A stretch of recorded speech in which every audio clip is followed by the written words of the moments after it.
Okay, now we will talk in more details about the education sector analysis, or ESA, which is the first step when we develop an ESP. The ESA is a diagnosis of our educational system as a whole, from pre-primary to higher education.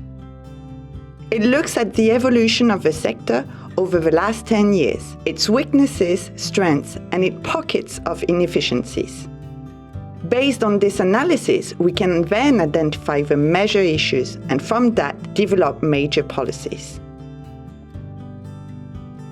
But do we really need to do this again? It is quite technical and it is going to take a lot of time, and we already did something similar a few years ago.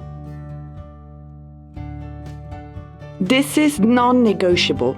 The ESA is a critical part of the ESP process. If we want to develop a credible plan, we must start with a robust analysis because we have to build our policies and strategies on credible evidence. The ESA is also an important communication and dialogue tool to create a shared vision for our education system. Okay, yes, I see your point. Indeed, the ESA is quite important. So we will just carry out the ESA as we have in the past then. But not exactly the same. As we said, we need to make sure that the pre-primary subsector is adequately included in the process this time around.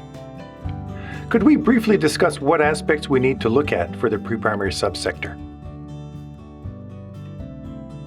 As is the case with other subsectors, we would be looking at the major thematics of access, quality, management, and costing. So it is not a new analysis process for pre-primary. However, we will need to dig into certain issues. For instance, issues related to regulation and quality assurance mechanism. We will also need to see to what extent coordination and the M&E mechanisms are adequate, to name a few of the specific issues. What about the issue of lack of data on pre-primary? Indeed, lack of data could be a major constraint for the development of the subsector.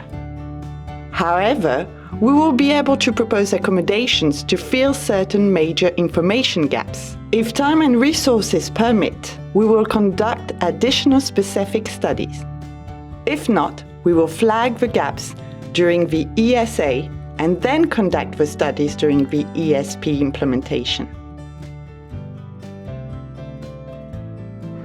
I do want to stress again that the process is as important as the product, and we want the ESA to be a platform for dialogue and an opportunity for everyone to build consensus on the various issues, so that we can agree what problems we are addressing when we build our policies.